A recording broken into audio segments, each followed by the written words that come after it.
Hello, friends. Precious D here. We're having some scheduling problems of late due to Honeybee's new job, and we still have not got that Rain of Fire episode for you.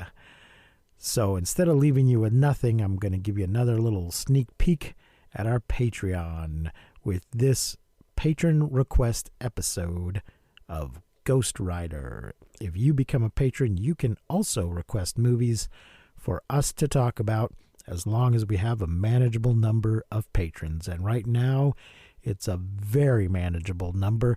So consider going over to patreon.com/mmftg and supporting the show. Enjoy. 1, 2, 3, 4.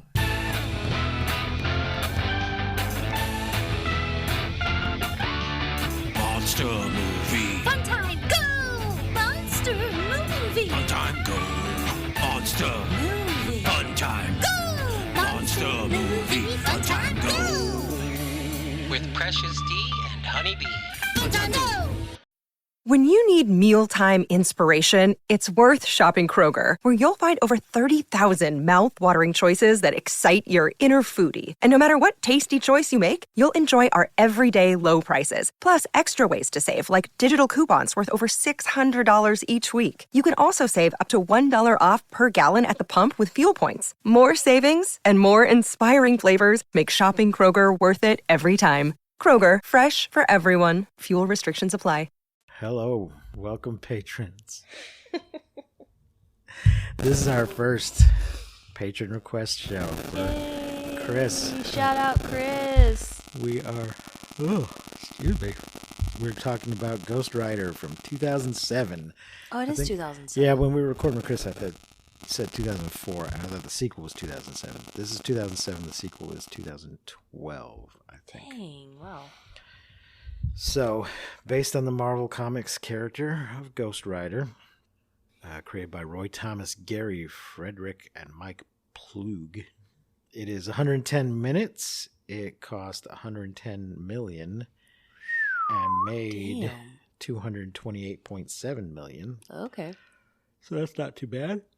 The cast is Nicolas Cage as Johnny Blaze and the Ghost Rider. Eva Mendes as Roxanne Simpson. Wes Bentley as Blackheart/Legion. Sam Elliott as Carter Slade. Wow. Donald Logue as Mac. Peter Fonda as Mephistopheles or Mephisto. Brett Cullen as Barton Blaze. David Roberts as Captain Jack Dolan. Lawrence Brules as Grizel. Daniel Friedrichsen as Wallow. Matthew Wilkinson as Abigor. Rebel Wilson as Girl in the Alley. And Jessica Napier as Broken Spoke Waitress. Rebel Wilson wasn't anybody when this got made. They're just highlighting her now because now she's a big deal. But yeah, she just had it was a speaking part. Yeah. So I totally noticed her. I was like, that's somebody. I know who that is. So I was reading some of the original comic books in preparation for this, which you might be able to find through your local library on the Hoopla app. And there's some differences. Yeah. Like, it's not his father. Oh. So it's really weird. So we'll go through the whole plot in a minute, but he makes a deal with the devil because his father is sick. In the movie. Yeah. In the comic, his father dies. His father is a stuntman, Barton Blaze, but he dies earlier on, and he is being raised by Roxy's parents, Oh. who are also stunt riders. And it's his sort of adopted father who gets So sick. Roxanne is his sister? Not real. Well, no. There's still a romance, but they've grown up together. They're step siblings, so it's different. Well, no more adopted. Just kidding. I don't know that he ever formally adopts him, because he doesn't take his name or anything. No, I'm just being a shit. Yeah. But they basically raise him, and it's him that gets sick.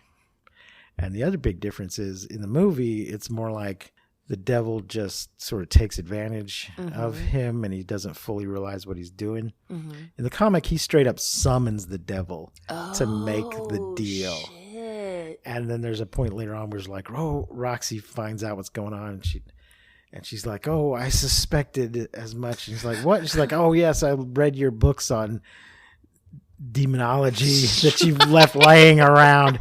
So he's been like studying this for a while and purposely summons the devil, who they later retcon into Mephistopheles, a devil, but not the devil. They're straight up calling him Satan originally in the comic. Wow. And Those are some big differences. yeah. And then, he cures the cancer, but the guy dies anyway. But then he comes back as also a devil worshipping guy who's trying to get Johnny's soul, get control over him. The dad? The stepdad, or the adopted dad. Wow. Yeah. And is going to sacrifice his daughter at one point Gas. to live again. Shit. Yeah. But it's her. She is like, there's this weird thing with, he promises it's either his mother or his adopted mother that he won't ride in the show. And then they keep accusing him of being a coward. And he is really hesitant to just explain, look, I promised her I wouldn't do it. They're just, and the girlfriend really goes back and forth between, oh, you're a coward, you won't do it. And oh, Johnny, I love you. But it's her pure heart that protects him from the devil. So that's why the devil can't just take him straight up. And so there's this constant conflict with him trying to get Johnny's soul. Also, Johnny's constantly being chased by the police for speeding and causing a big ruckus. But I wanted to ask you, because I'm not sure this whole premise, not the devil part, but the Johnny Blaze part, makes sense unless you're familiar with Evel Knievel. Are you familiar with the work of Mr. Knievel? I mean, I know who Evel Knievel is. Okay. I know like a few things just because it's so famous. Right. Well, I wasn't sure But how I much don't- he's still...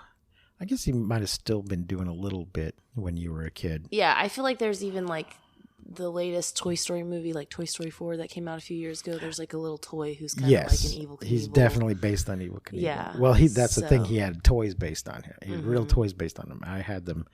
Yeah, And- he's like an antique and then toy too. and then that's in why it's the like, 90s, I bought they did like a replica. Oh, it was the greatest toy ever.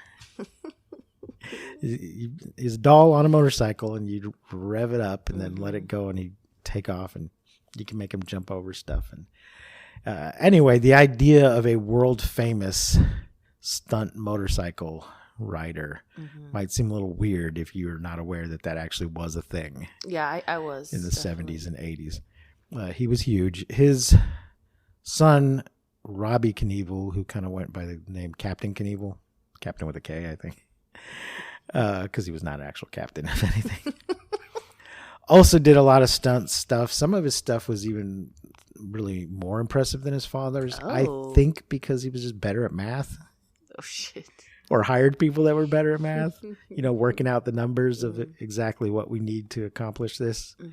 And he had a few, he was never really as big, but he had a few TV specials. Okay. He passed away a few years ago from some kind of cancer or something. Bummer. Not from, running into the side of a bus or something. Yeah, you mean the devil didn't come and No. Uh-uh. But he had a couple of TV specials where he like jumped from one building to another, Okay. or jumped over an oncoming train. Mm.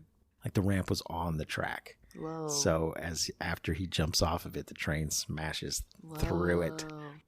Yeah, it was pretty cool. So anyway, that's what the whole Johnny Blaze thing is about. Yeah. And there was a older character that Marvel sort of but picked up. There was a Western Ghost Rider character. Sam Elliott. Yes, Sam Elliott is a that's why the Sam Elliott character. Okay, He's a okay. reference to that character. Heard. And he was originally published by, so he was a horse riding guy with basically a white outfit and a full white face mask. I think the original one he talked with ghosts of famous Western people. Just saw a little bit online. But in the Marvel version, he was just a dude with phosphorescent stuff on his outfit. But they kind of incorporated that into the Johnny Blaze. They also retconned him into calling him the Phantom Rider once this new Ghost Rider was created. I used to have a copy of his first issue. But basically the trademark was abandoned when the other company went out of business. And Marvel just snatched it up. Yeah. Just yoinked it. Like, if nobody's using this, I'll just go ahead. take this name and this design, and you can't do anything about it. So that's what the Sam Elliott character is about. Nice. Let's we got a plot here from Wikipedia. Thank you, Wikipedia. The demon Mephistopheles sends his bounty hunter of the damned, the Ghost Rider, to retrieve the contract of San Vengaza for control of 1,000 corrupt souls. Seeing that the agreement would give Mephistopheles the power to bring hell on earth, the rider refuses and escapes with it. I'm not sure why 1,000 souls is that powerful. Pretty sure he's got more than that. Maybe just because they're all in one spot. Yeah, maybe because they're Earth. I don't know. On Earth already. In 1986, Mephistopheles reaches out to 17-year-old Johnny Blaze, offering to cure his father's cancer in exchange for Johnny's soul. Next morning, Johnny awakens to discover the cancer cured, but his father dies later that same day What a piece from of shit. burns sustained in a stunt accident. Mwah, mwah. Yeah, I remember actually seeing this movie in the theaters, Yeah. like with like a group of my like best dude friends, Mm-hmm. and us all just being like, "Oh, what the fuck!" when the dad actually does die, you know, like, "What a piece of Yeah, shit!" loophole. Johnny accuses Mephistopheles of causing his father's death, but Mephistopheles considers his side of the contract fulfilled and promises to see Johnny again. It's not clear if he actually caused it or just didn't prevent it. I mean, he's a stunt rider. He 100% You caused it. think- Yeah, because when the dad is like jumping up, you see him standing Oh, in the okay. ring of fire, Uh-huh.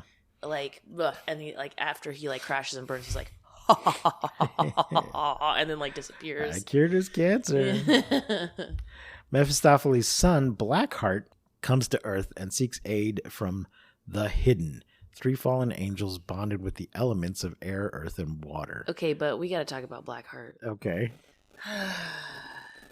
This actor Uh-huh. who plays Blackheart, Uh-huh. I don't feel like maybe I noticed it so much at the time, but maybe I did. He's kind of like a skinny little emo kid. Yeah. Like, I just didn't think he was very scary. Do you know what I mean? No, he's not. Like, he's very, like, pretty boy. Wes Bentley. Like, just like, I don't know. I kind of hated him as the bad guy. Okay. I did not feel like he did a very good job. And it's not necessarily his fault. I just don't feel like he was built for the character. He was in The Hunger Games Mm-hmm. and Interstellar. He did better. Like, I don't think he's a bad actor by any means. I just think that this role was like a lot for him. Okay. Like like just how he's built and how he moves, and like he just didn't seem like a bad guy. You didn't think he was going to take over hell? No, I thought he was gonna like. So cut my wrists and black my eyes. Like he's like, come on, Dad, you'll never understand me. Like he just didn't seem like he's like wearing skinny jeans. He has like the guy eyeliner. He's pale. I don't know. He just looked like it was like an angsty teenager to me. I don't know. I just felt like he wasn't. The bad guy, I feel like, was not well cast in Okay. the first movie. That's all I'm saying. So he wants these angels to help him get the lost contract. And I guess this will help him take over hell or something, or Earth, or both. In the present, Johnny has become a famous motorcycle stuntman. He runs into his former sweetheart, Roxanne Simpson, now a news reporter. If you could call it that, runs into her. Yeah. She kind of runs into him. Yeah, she's trying to interview him, whom he abandoned after his father's death. He convinces her to attend a dinner date. Mephistopheles makes Johnny the new Ghost Rider and offers to return his soul if he defeats Blackheart. Which he does, and he doesn't get his soul back. Right? Yeah. Johnny transforms into the Ghost Rider, his flesh burning off his skeleton. So this is the best part of the movie, because you get to see Nicolas Cage's head burst into flame. Oh my gosh. and kills the Earth Angel Giselle. He then uses the penance stare, a power that causes mortals to feel all the pain they have caused others, searing their soul on a street thug. The next day, he meets him, so he misses the date. Giselle gets very drunk. Not Giselle. Roxanne gets very drunk, waiting in the restaurant. Gosh, that one part just makes me so sad because, like, here's the thing: is like this actress, she's gorgeous, right? Mm-hmm. She's very pretty. But I just, for whatever reason, am not attracted to her. No. And but there's that part in the restaurant where she like asks the waiter, she's like, "Hey, you think I'm pretty, right?" And the waiter like thinks about it for a second, and goes, "Eh." Like, oh my god, Yeah. she's gorgeous. She is like beautiful, but I just like I'm personally not attracted to her. Yeah. And I I'm feel the same. like I'd be like, yeah, well, and on the inside, I would never, if a woman, especially that beautiful, is like, "Hey, I'm pretty, right?" I would be like, "Oh my god, you are gorgeous, absolutely." oh. So let's see. He the next day he meets a man called the Caretaker, who knows about the Ghost Rider's history. That's Sam Elliott. I'm Sam Elliott. Yum. He assures Johnny that what happened was real and will happen again, especially at night when he is near an evil soul. Johnny leaves to find Roxanne, who is reporting the previous night's events on the news. Oh, yeah, when he turns to the Ghost Rider and his bike transforms and bursts into flame and everything, and he goes tearing down the street and just wrecks, causes millions of dollars in property damage just by riding past things. Yes. It leaves this wake of destruction. Let's see. At home, Johnny tries to control his firepower. Roxanne comes to visit before leaving town, and Johnny reveals himself as the devil's bounty hunter. Unconvinced, she walks away in disbelief. After a brief imprisonment for murders Blackheart committed, Johnny kills the air angel Abigor and escapes from the police. He returns to the Caretaker, who tells him his predecessor, Carter Slade, a Texas Ranger, tells him of his predecessor, who hid the contract of San Vengaza. At home, Johnny discovers that Blackheart has killed his friend Mac, and taken Roxanne hostage, intending to kill her if Johnny does not deliver the contract. Johnny tries to use the penance stare on Blackheart, but it proves ineffective as Blackheart has no soul. Blackheart then orders Johnny to retrieve the contract and bring it to him in San Vengaza. Johnny returns to the Caretaker, demanding the contract to save Roxanne. The Caretaker reveals it is hidden inside a spade, telling Johnny that he is more powerful than his predecessors because he sold his soul for love rather than greed before giving the contract. The Caretaker then transforms with Blaze, revealing that the Caretaker was actually Carter Slade. Slade then leads Johnny to San Vengaza and gives him a lever-action shotgun before bidding farewell and apparently having finally shaken off the curse. Fades into dust as he rides away. After killing the Water Angel Wallow, Johnny gives Blackheart the contract. He transforms into the Ghost Riders to subdue Blackheart, but is rendered powerless at sunrise. Using the contract to absorb the 1,000 souls, Blackheart attempts to finish Johnny off, but is distracted when Roxanne uses Johnny's discarded shotgun And finishes him off to herself. separate them. Just kidding. Johnny shoots Blackheart with the gun, holding it in the shadows to allow him to enhance it with his power. Keeping his own body in shadow, he transforms again and uses his penance stare to render Blackheart catatonic by burning all the corrupt souls within him out, because now that he's full of souls, the stare will work on him. Mephistopheles appears and declares the contract is complete, offering to take back the curse of the Ghost Rider. Determined not to let anyone else make another deal, Johnny declines, declaring that he will use his power against the demon and against all harm that comes to the innocent.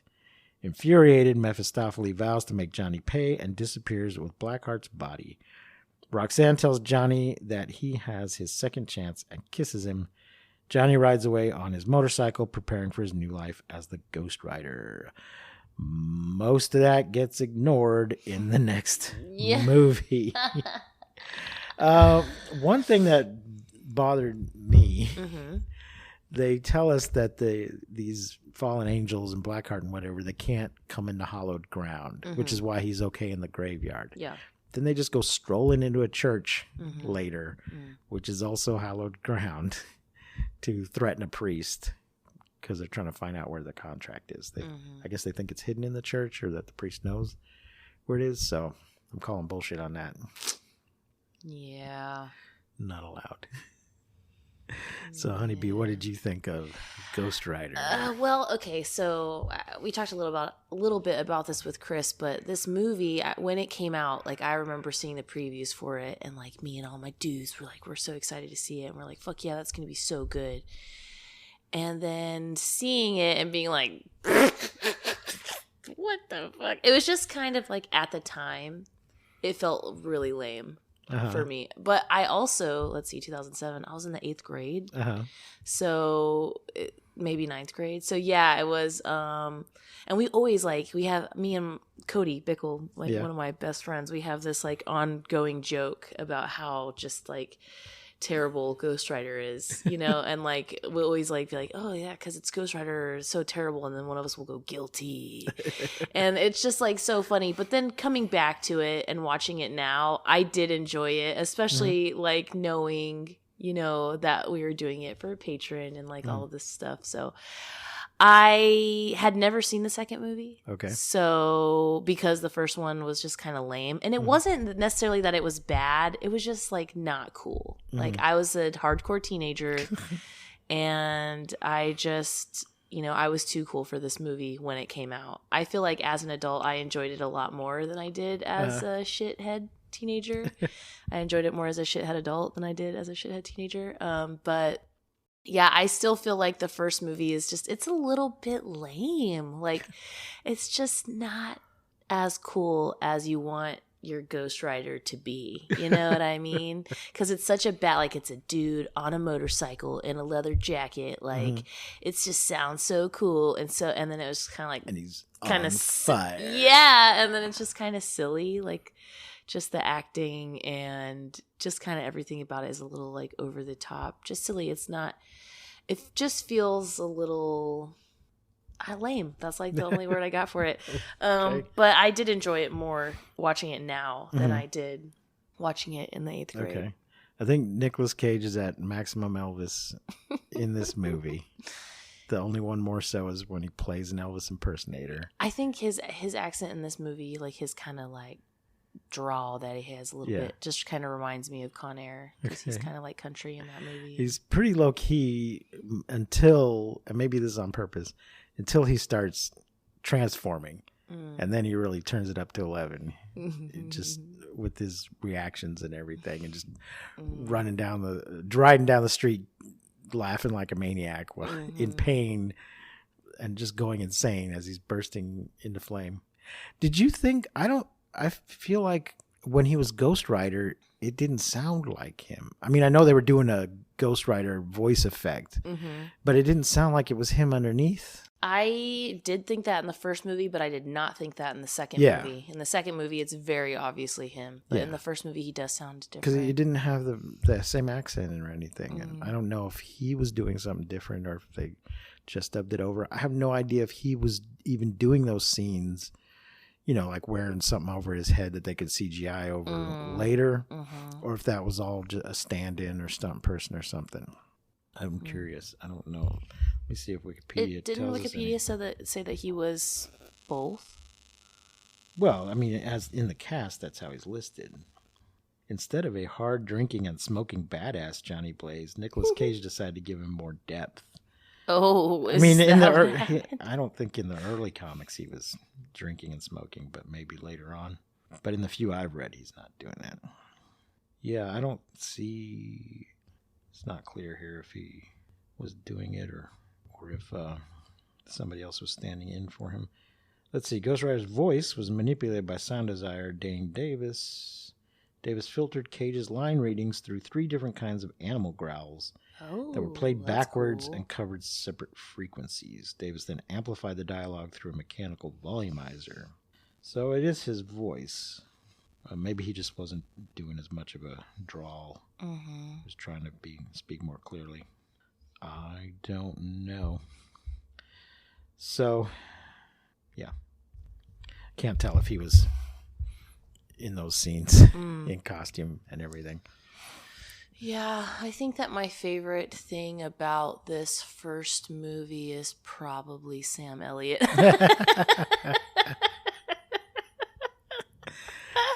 I mean, I prefer my Sam Elliott on a Harley, but I mean, he did pretty good on the horse. Yeah. Not gonna lie. I think the effects held up pretty well Yeah, for its time, I'd say. for the computer effects and everything. I do wish, the motorcycle stunts. His big stunt is he's going to jump the length of a football field, and Donald asks him to take the buses or trucks or whatever out just in case he doesn't make it, and he does, but then replaces them with helicopters. Yeah. Big like Black Hawk helicopters that still have their blades spinning. And this all looks really cool and everything, but it's just you're just so aware that it's not real. This is not a real stunt we're watching. Because I think it would have been a really cool stunt. If it had been Tom Cruise, it would have been a real stunt.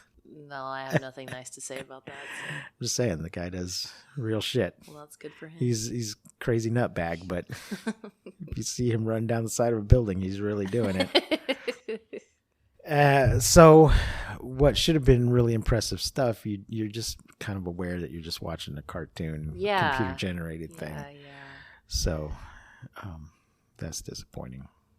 Yeah. Anything else? Man, I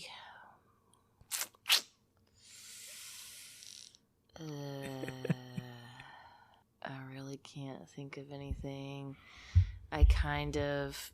It's one of those things where, you can't have the second movie without the first movie type situation, but the first movie was just a little bit disappointing. Okay. It really was, especially, in 2007.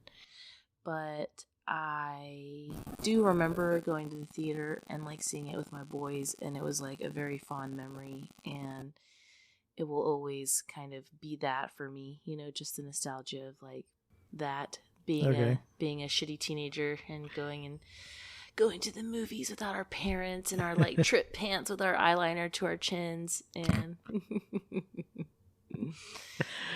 I always like seeing Donald Logue. I Okay. like him.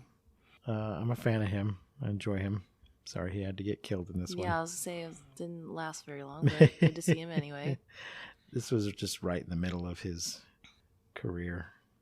Oh, I did think the devil's hair was nice and floofed. They floofed his hair. Peter Fonda? Yeah, I think it was so floofy. Peter Fonda was in Easy Rider. So I think they Oh, may so have they were cast him because of that. mm, I think that had something to do with it. He did a good job. yeah, he was I all liked right. him. So what rating do you want to give? I'm gonna say it's a 3. Okay. It was okay. Yeah. It was all right. I enjoyed watching it. It was Right. fun, but I just it was a little bit of a disappointment. Right. Yeah, 3 for me. This was a time when there weren't 2 Marvel movies every year. Yeah, for sure. There was Blade and this. Mm-hmm. That was kind of all we had for a while. Yeah. I do think this was a better choice for Nicolas Cage than Superman. I'm Mm. glad that movie did Definitely. not get made. Well, I feel like you're a little bit biased on that because That was a- Superman is your wet dream. Well, but I'm not. I mean, the studio shut it down, so I'm not the only one who thought, no, this is a bad idea. I mean, they were, they had done costume tests and rehearsals and things, and Oh shit. yeah, it was in pre-production. Oh damn. And I didn't realize they had gotten that far. Yeah, I thought he just was the cameo and that was it. no, no, he was supposed to be in a full-blown Superman movie. Right. And they had done costume. There's pictures of him in the costumes and as Clark Kent, and I think there's even a little video of him doing a scene as Clark Kent. Mm. And yeah, it did not. It got shut down. Damn.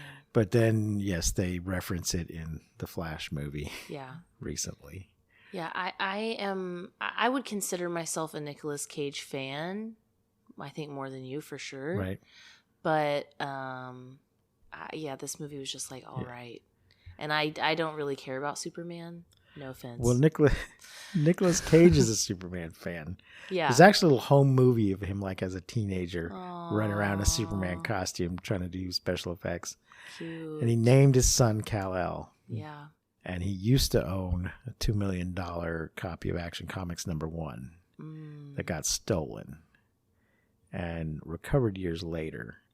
Somebody was reselling it, and Oh shit. basically They're like, hey, this is they were able to identify. I think the potential buyer was like, I think I know what copy this is. Oh and shit. contacted the authorities, and it was recovered, but the insurance company it went to the insurance company because they had given Nicolas Cage, he had it insured for theft and damage. So they had paid Nicolas Cage for the comic. He couldn't pay them So back when and get the he comic? could have if he'd wanted to, Oh, probably. okay. Probably he could have given them the money back, but I think at that time he was over it by then. Yeah, he was like, fuck it. I've He'd already lived come to without it this long. terms Yeah. with not having it anymore. But I think it partly was worth $2 million. Not just any copy of Action Comics #1 is going to be worth a lot, but the condition is going to determine whether it's worth $1 million or $2 million or 500,000 or whatever. And I think it's one that was in particularly good shape. That's why it went for that much. Anyway, I always thought as a Superman fan, he should know that he's totally wrong for this part. I should have declined, but he was just so excited by the idea of it that Yeah, I mean, I think he that wanted to do it. if it's your dream, then you probably I think that in his mind, he's probably perfect for the part. Right. I mean, I don't know Nicolas Cage personally, but I feel like, when you love something that much, or you like it's your dream role, then it's like, oh, I gotta do it. I would do it this way, and it would be perfect. All right. I think that's all we have to say. Wait, so how What? many stars are you? Oh, giving? 3. I was also Oh, giving okay, 3. okay. Yeah. Yeah. Yeah, So, it's okay. Sorry, Chris. It's I know this is a 5-star movie. Chris, for yes, Chris thinks it's 5 stars and that it deserves Academy Awards. Yeah, his literal words were that Nicolas Cage got shafted because he should have won an award for this. Well, we had a talk with Chris. I think we're going to play it before this, or we might even let the regular listeners hear that. Oh yeah, like a little bonus. Yeah. Yeah, we should do that to like kind of promote the Patreon. Also, it was so cool meeting Chris. He was such a cool dude. We had a good time. We met him at DamnCon. I met him. You already knew him, Yes, obviously. I met him at DamCon, and we went to dinner, and it was really nice. Yeah. Thank you, Chris. Thanks for dinner. Yeah. It was so fun. I had a blast. So if you are a patron, you can choose a movie. We've got a couple lined up. We're still doing the Rocky Horror thing. Mm-hmm.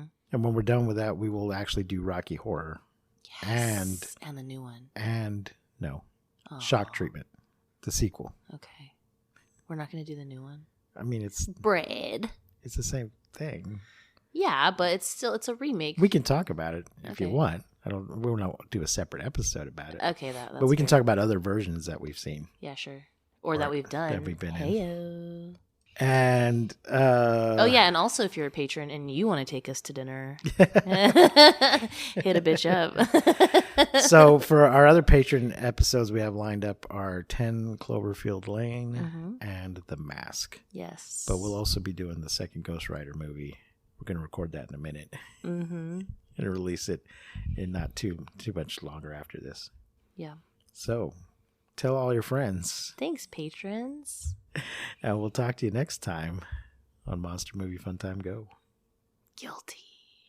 You've been listening to Monster Movie Fun Time Go. If you enjoyed the show, please rate and review us on your podcasting platform of choice. Our theme song is by the Texicano Folk Rock Punk featuring Lita Lopez. You can support the show, find links to our social media, and even leave us a voice message at anchor.fm/mmftg.